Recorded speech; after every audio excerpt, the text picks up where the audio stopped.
예, 부산 남구갑 출신 박수영 의원입니다. 우리 교육부 장관님 연달아 두 분 의원님 답변하시느라 수고하셨는데 제가 아주 간단한 거 하나만 팩트 체크만 하나 하고 넘어가겠습니다. 전북일보 보도에 의하면은 그 공공의대 설립 부지 44%를 남원시가 이미 토지 보상을 했다, 이런 보도가 났는데요.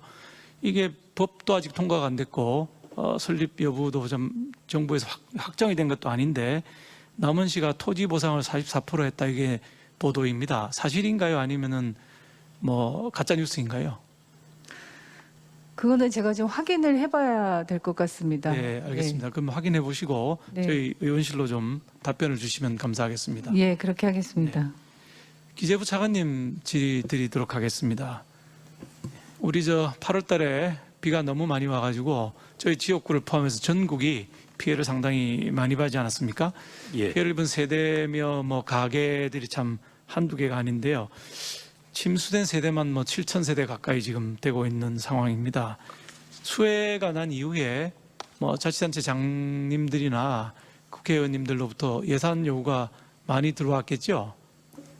예, 행안부에서 피해 규모를 지금 파악을 하고 있고 네. 피해 규모가 확정이 되면 각 부처 예산이나 예비비로 지원할 계획입니다. 그렇죠. 예년의 경험, 뭐 우리 차관님 예산실에 쭉 오래 근무하셨으니까 이 정도 규모의 수해가 나면 roughly 어느 정도 예산이 소요가 되던가요? 복구하는데.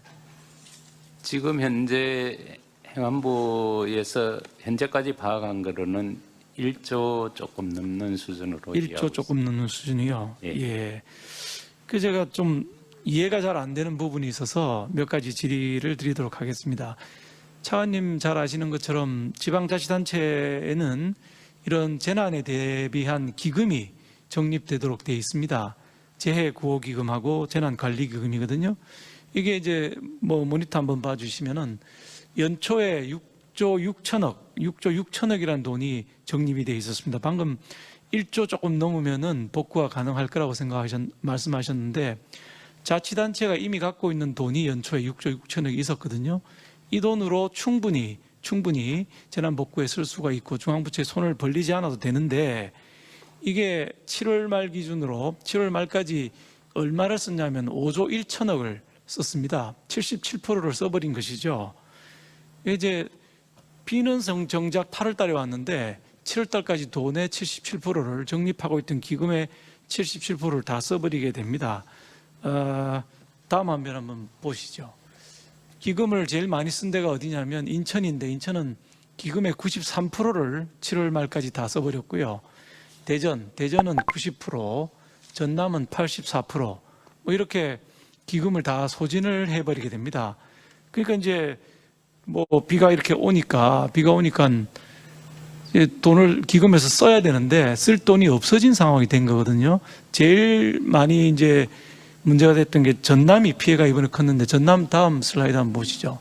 전남의 재구호기금이 연초에 363억 원이 있었습니다. 그런데 비도 오기 전에 비는 8월 달에 왔는데 7월 말까지 97%를 거의 98%죠. 써버리고 남은 돈은 8억 정도밖에 지금 안 남아있는 이런 지금 상황을 보여주고 있습니다. 저는 기금을 지방자치단체가 비도 오기 전에 이렇게 써버리지 않고 잘 지켰더라면 굳이 중앙정부의 손을 벌리지 않아도 충분히 재난 구호라든지 재해 복구가 가능했으리라고 보는데 참 왜 이렇게 된 것 같습니까, 차관님? 지방자치단체의 재난기금이 줄어든 거는 아마 지방자치단체가 저 기금을 활용해서 코로나 위기에 극복을 위해서 일부 사용한 게 아닌가 생각이 되고요. 자연재난의 경우에 재난 피해가 발생하면 일부는 자치단체가 됩니다만은 일부는 중앙부처에서 지원을 하게 돼 있기 때문에 그 매칭 비율 등에 의해서 지원을 하기 때문에 그거에 따라서 중앙정부도 지원을 해야 합니다. 물론이죠. 물론 중앙정부 지원하는데 1조 얼마 드는 돈을 중앙정부한테 손을 자꾸 벌릴 일이 아니고 이게 좀 지방에서도 가능했었는데 불구하고 이번에는 4.15 총선 때문에 돈을 이렇게 77%나 써버리고 5조 이상의 돈을 써버리니까 다시 중앙정부에 손을 벌리고 있는 거거든요. 차관님이나 저나 기획예산처 근무했지 않습니까? 중앙정부 예산을 이렇게 자꾸 지방이 손을 벌리는 게 정상이 아닌 것 같거든요. 근데 광역만 그런 게 아니고 지금 말씀드린 표는 광역자치단체였고요. 기초도 마찬가지더라고요. 기초도 보니까 제가 보니까 이 연초에 2조 6천억이 있었는데 7월 달에 가서는 1조 6천억, 약 1조 정도의 돈을 집행을 또 다 해버려 가지고 돈이 없는 이런 지금 상황이 되어 있습니다.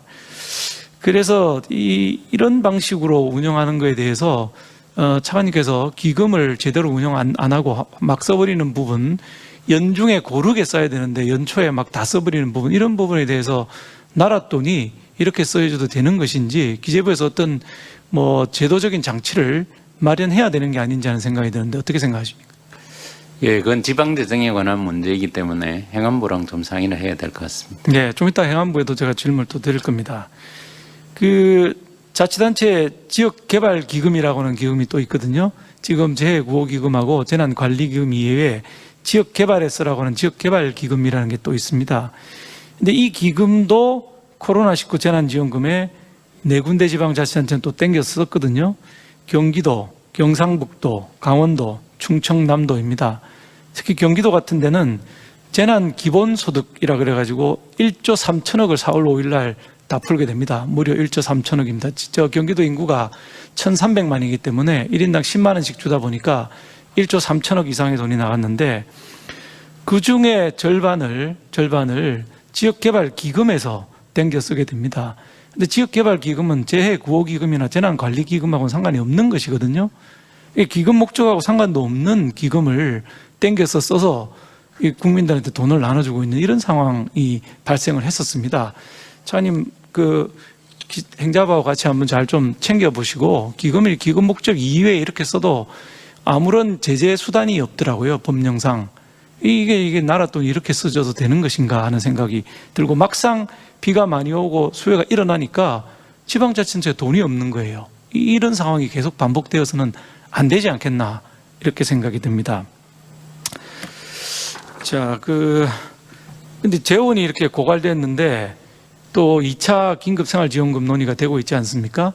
본의원은 재원이 없기 때문에 이번에는 생활보호 대상자, 자영업자, 소상공인, 수해 피해자 이런 분들에 대해서 선별적으로 지급할 수밖에 없을 것이다 이렇게 주장을 계속해 왔는데 차관님 입장은 어떠십니까? 예, 한정된 재원을 효율적으로 쓰는 방안을 고민해야 한다고 생각을 하고 아까 전에 말씀드린 것처럼 지금은 저희들이 방역에 치중을 하고 지금 이 코로나 확산에 따른 경제적 피해를 저희들이 면밀히 점검을 해서 추가적인 대책 여부를 고려하도록 하겠습니다. 예. 또 추경 얘기도 나오고 4차 추경 얘기도 지금 나오고 있습니다만은 추경이라는 게 늘리는 추경, 정액 추경만 생각을 하는데 사실은 감액 추경도 있지 않습니까? 차관님 잘 아시겠습니다만은 본의원이 경기도 부지사 시절에는 3,875억이라고 하는 감액 추경을 한 일이 있습니다. 요건 엄청 많이 먹었죠. 민원이 많이 제기되고 주기로 한 돈을 왜 깎느냐 그랬는데 일단 감액을 하고 나니까 그 다음 해부터는 경기도 재정 운용이 매우 쉬워졌거든요. 몸무게가 한참 가벼워졌기 때문에 쉬워졌습니다. 그래서 요거 먹고 채권 발행하고 돈 나눠주면 되지만은 그런 방식이 아니라 감액 추경을 중앙정부도 이번에 좀 하셔가지고 다이어트를 좀 하고 그렇게 다이어트 된 돈으로 이렇게 다시 긴급생활지원금을 주더라도 줘야 되지 않겠느냐 이런 생각을 하고 있습니다. 감액 추경 차관님 어떻게 생각하십니까? 예, 지난번 3차 이것을 추경을 했습니다만은 지난 추경을 할 때까지는 기존 사업 중에 저희들이 지출 구조조정을 할 수 있는 사업을 최대한 구조조정해서 했습니다. 추가로 또 구조조정할 부분이 있는지는 많은 사업들이 집행기간이 많이 남지 않았기 때문에 추가 구조조정에 상당한 어려움이 있을 걸로 예상이 됩니다. 예, 부디 이번에 또다시 채권을 추가로 발행하는 국채를 발행하는 일은 없었으면 좋겠다는 당부 말씀드립니다. 행안부 차관님 나오셨죠? 예, 차관입니다. 예, 차관님 재난지원금 침수된 주택에 얼마를 주고 있습니까? 100만 원에서 200만 원 그렇게 알고 있습니다. 원래 100만 원 주고 있다가 200만 원으로 이번에 인상을 했죠. 예, 뭐 감사드립니다. 본의원이 지난 7월 달에 재난지원금이 현실성이 없기 때문에 인상해야 된다 이렇게 주장을 했는데 8월 달에 다시 200만 원으로 100만 원 인상을 해 주셔서 뭐 감사를 드립니다. 근데 이 재난지원금 상향은 몇 년 만에 올린 겁니까? 꽤 장기간 동결됐다가 이번에 특단의 조치에서 된 걸로 알고 있습니다. 정확한 몇 년 만인지는 제가 수치를 좀 까먹었습니다. 예, 차관님 제가 받은 자료에 의하면 15년 만에 올리신 겁니다. 그동안에 물가도 올라도 얼마나 올랐을 텐데 행정안전부에서 15년 만에 100만 원 올리는 이런 일을 하고 계십니다. 이 좀 반성해야 될 부분이 있지 않을까요, 차관님?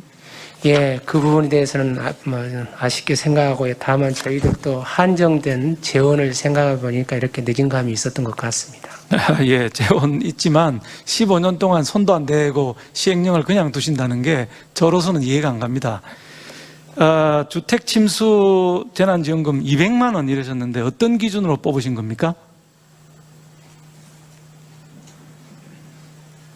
200만 원의 기준이 뭡니까? 그 부분은 제가 좀 더 살펴봐야 되겠습니다. 죄송합니다. 네, 제가 보기는 100만 원을 하다가 대통령님께서 인상하라고 하니까 덜커덕 2배 그냥 올린 것 같아요. 근데 행정을 정확하게 하시려면은 실제로 침수당한 집에서 평균적으로 어느 정도의 피해를 받는가를 보고 그거에 맞게 재난지원금을 줘야 되지 않겠습니까? 예. 본의원실에서 한번 계산을 해봤습니다. 냉장고, 테레비, 밥솥, 그다음에 도배장판, 그다음에 침구류, 의류 이런 것들 중고품으로 계산을 해보니까 약 400만 원 정도 소요되는 걸로 나옵니다. 행정을 정확하게 하시려면 이렇게 산정을 해보고 뽑는 것이 마땅하지 않겠나 이런 생각이 듭니다. 다시 한번 산정해 보실 용의가 있으신가요? 예, 제가 그 부분을 살펴보지 못해서 설명을 못 드렸습니다만은 100만 원에서 200만 원 올릴 때에는 나름대로 충분한 자료를 가지고 판단했을 걸로 생각합니다. 예, 그러면 그 판단한 근거가 됐던 자료 저희 의원실로 좀 보내주시기 바랍니다. 알겠습니다. 400만 원을 올려도 돈은 침수된 가구가 6,000세대, 7,000세대 되면 180억 정도밖에 안 듭니다. 이 가장 어려운 사람들이 수혜 당하는 거거든요. 좋은 집에 사시는 분들 수혜 절대로 안 당합니다. 다시 한번 살펴봐 주시기 바라고 나머지는 보충 질의 때 하겠습니다. 감사합니다. 예, 알겠습니다.